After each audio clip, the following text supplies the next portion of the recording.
নমস্কাৰ। আজি আমাৰ বিত্তমন্ত্ৰী মাননীয় অজন্তা নেওগ বাইদেৱে অসম চৰকাৰৰ বাজেট 2025 দাখিল কৰিছে আৰু এই বাজেটত এটি শিক্ষকসকলৰ বাবে গুৰুত্বপূৰ্ণ প্ৰস্তাৱ আছে যে 20,000 টকালৈ বৃদ্ধি পাব শিক্ষকসকলৰ দৰমহা।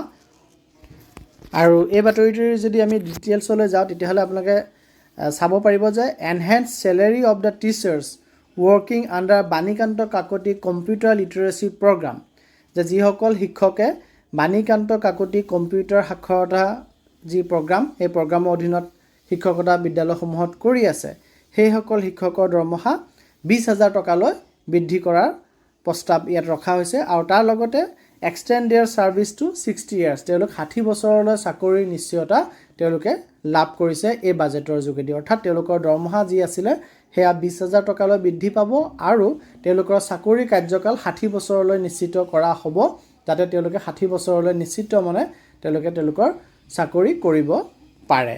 ধন্যবাদ।